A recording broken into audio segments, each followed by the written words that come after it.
Good morning, everybody. It's Irene with BrainStormAcres. I need to catch up with things.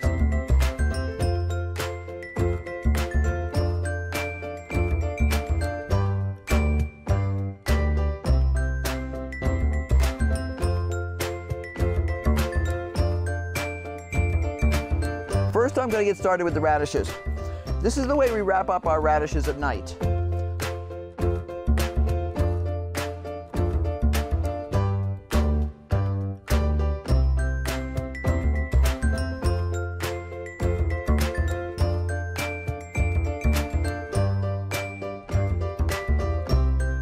Those are the beets. Now, my decision after this winter's beets is I won't grow them in here if we're having a hard winter again like we did this year.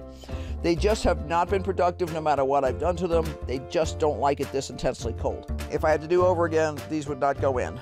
Next year, I will probably plant an entire bucket like this of, oh, I don't know, kohlrabi or spinach or something like that. Something that I know is going to work.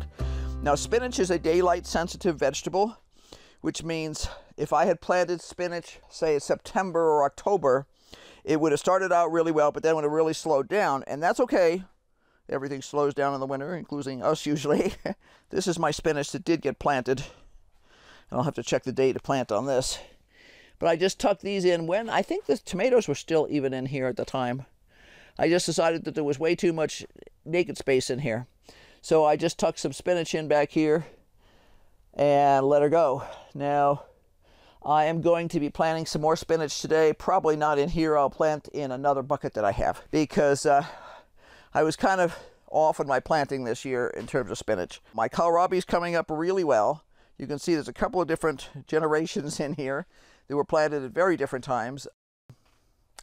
And this was an experiment to see what would happen. These bigger ones actually were started in solo cups. And if you don't know what I'm talking about by solo cups, it's just literally these plastic cups that you use for parties and stuff. We use them for pots because they normally last us at least 2, sometimes 3 years. And they are cheap. And they've got enough space in them because of the depth of them to allow a lot of different plants that are just greens to mature enough to be harvested. So these guys here, that big one there, these two big ones here were all started in solo cups, and then they were transplanted in here. These little guys here were started where they are. The soil was the same, everything else. I think that just that extra attention in the solo pots where they may have gotten, I don't know, a little bit more warmth and stuff initially, gave them a better boost. And when I planted them in here, they've really been taken off. Now, these guys here may very well catch up. This batch here, those little guys there, let's see here, were planted in place. And this spinach over in here, it's hard to see in the dark. They're coming along. They're not going total gangbusters, but it was interesting because I was watching somebody from the UK the other day, and they were talking about, they had this rather nice looking spinach bed, and they're like, well, we have to wait till it gets bigger. And I was thinking, I harvest individual leaves. We experimented with that extensively the last 2 winters, and we loved it. Like, I could come in here right now and pick a bunch of beet leaves, and we'd have baby beet for dinner. Beet roots aren't doing that great, but the leaves are doing okay. Some of them are a little skanky looking, but just pick the good ones. This is Asian greens. I need to read again what I'm supposed to do with that. I think that's for stir fry.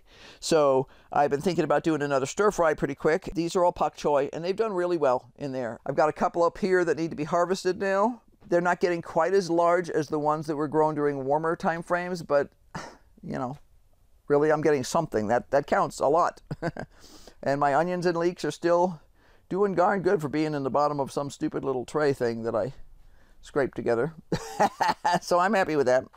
Okay, onward to transplanting.